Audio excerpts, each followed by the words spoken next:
Right now, someone you went to school with owns 3 properties. Same city, same starting salary, same interest rates you decided were too high, same market you decided was too risky, same economy you decided was too uncertain. They didn't wait for perfect conditions. They just stopped waiting. And while you were waiting, the market moved. Rents climbed, prices compounded. The down payment you needed got larger. The window you were planning to climb through got higher off the ground. Waiting felt like strategy. It wasn't. It was the most expensive decision you never made. Because every month you stayed in the waiting room, someone else was climbing the ladder you were standing underneath.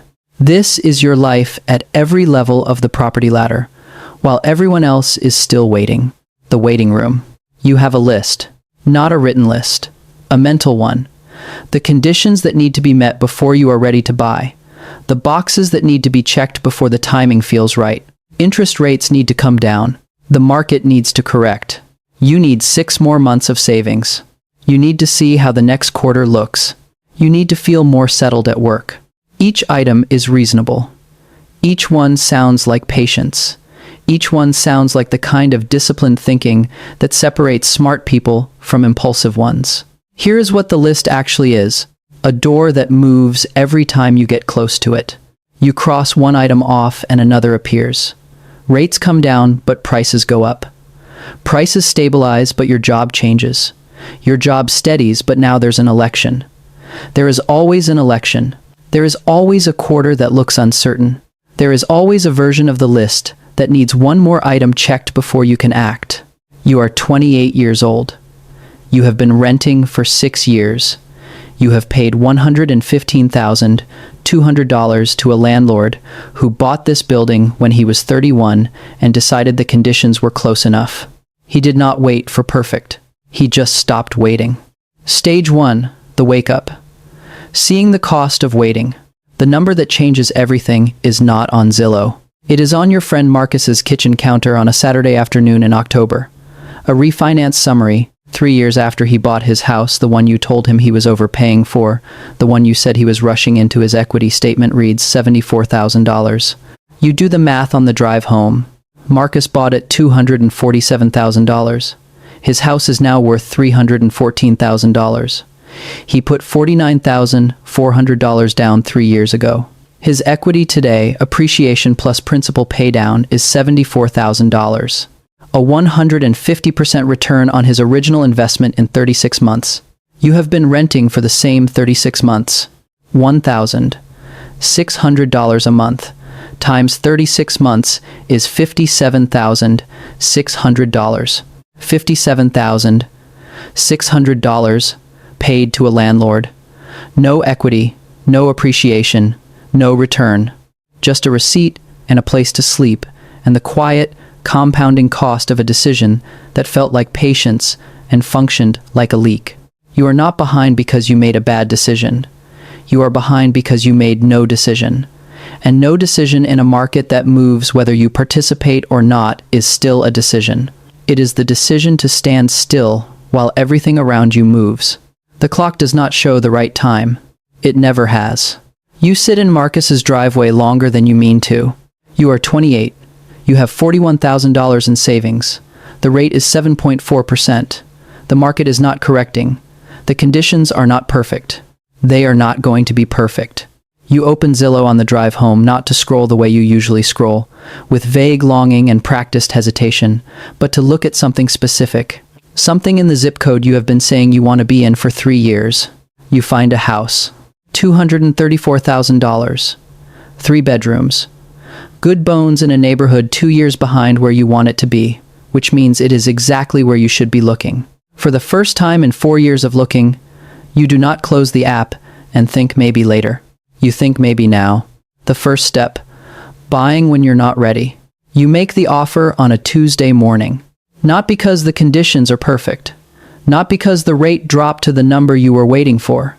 Because you did the math in Marcus's driveway and the math said go.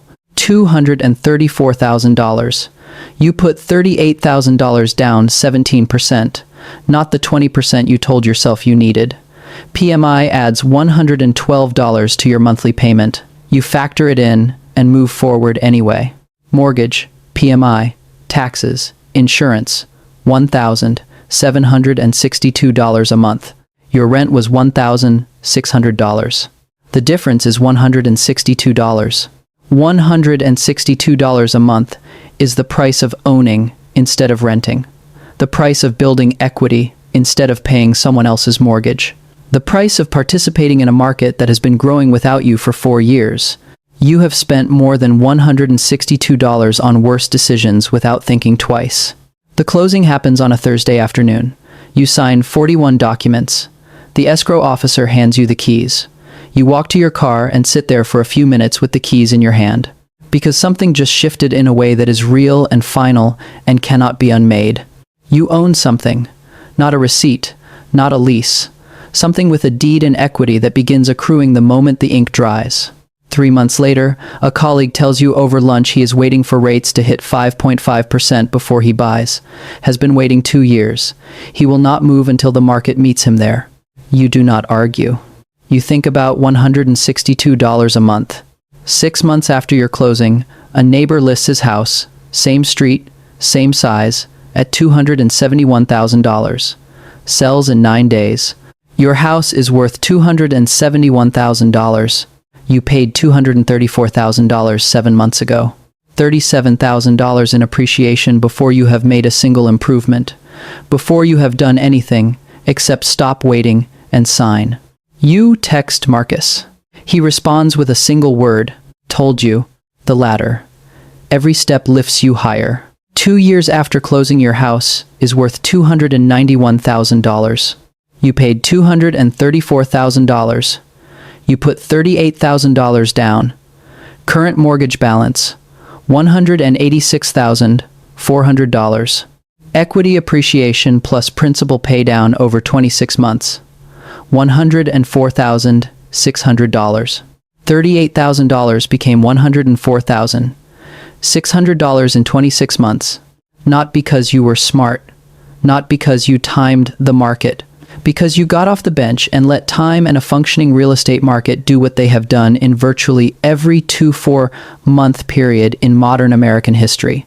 Now you understand something about the ladder nobody explains clearly enough. The ladder is not a metaphor for buying a bigger house. It is a mechanism. Equity you build in one property becomes the capital that lifts you to the next. Each rung puts the next within reach. The gap closes not because you saved harder, but because the asset you own is doing the saving for you. You find a duplex, $318,000. Combined market rent $2,600 a month, cash flow positive after all expenses. You refinance your house, pull out $52,000 in equity, use it as the down payment on the duplex. Your house funded the duplex. You did not save the down payment. You built it inside a property bought 26 months ago, when the rate was 7.4% and the conditions were not perfect, and your colleague at lunch was still waiting for 5.5%. The duplex closes on a Wednesday morning. 2 properties. Primary residence, $291,000. Duplex, $318,000. Combined value, $609,000. Total original capital from your own savings, $38,000. While your colleague is still waiting, you are sitting on $609,000 in real estate, funded by $38,000 and 26 months of staying in the game. The ladder does not care about interest rates. It does not care about market cycles or election years or the quarterly uncertainty that is always available to anyone looking for a reason to stay on the ground. It only cares about one thing: whether you are on it. You think about your colleague at lunch, the number in his head, the conditions he is waiting for, and you think about the version of yourself that had the same list, reasonable, logical, completely airtight in its own way, and completely wrong about what it was actually costing. The list felt like protection. It was a delay with good branding. The compounding gap. The distance becomes unclosable. 5 years after the Tuesday morning offer, you run the numbers on what waiting actually costs. 2 columns. Column A, you. Started year 1 with $234,000 house, $38,000 down, equity accruing from day 1. Column B, someone who waited. Started year 3 with a $271,000 house. Larger required down payment. Rate not meaningfully different from the one they were waiting to avoid. 5 years out. Column A. 2 properties. Combined value $680,000. Total equity $241,000. Rental income offsetting housing costs. Net worth growth from real estate $203,000. Column B. 1 property. Value $291,000. Equity $67,000. Net worth growth from real estate $67,000. The gap is not $203,000 minus $67,000. The gap is structural. Column A has 2 assets compounding simultaneously. Rental income, a second property that funds a third. Column B is still on the first rung, wondering when to reach for the second. The gap is not a number, it is a position, and position compounds. Your colleague finally buys 5.5 years after the lunch conversation. Rate he gets 6.1%, not 5.5%. House costs $298,000. 3 years ago, an equivalent house was $247,000. He waited for better conditions. The conditions were not better. Higher price, larger down payment, 3 years of rent paid, 3 years of equity not built, 3 years of appreciation missed on an asset he wasn't holding because he was waiting to hold it. He texts you a photo of the keys. You text back, "Congratulations." You mean it completely. There is no satisfaction in watching someone arrive late. There is only the quiet knowledge that the gap between where he is and where you are cannot be closed by moving faster from this point forward. He is starting. You have been climbing for 5 years. The ladder does not compress. Time already spent on it cannot be purchased back by moving faster later. The person who starts 5 years after you cannot catch up simply by being more aggressive, because the equity you built has been recycling for 5 years. The assets you hold have been compounding for 5 years, and the position you occupy puts the next rung within reach, in a way that theirs does not yet. This is not cruelty. It is arithmetic. You are 33 years old, 2 properties, $241,000 in equity, $410 net cash flow a month from the duplex. Not a fortune. But $410 is the market paying you to own something. A tenant servicing debt on an asset simultaneously appreciating. The latter is not a metaphor. It is a machine that runs whether you are watching or not. From portfolio to infrastructure.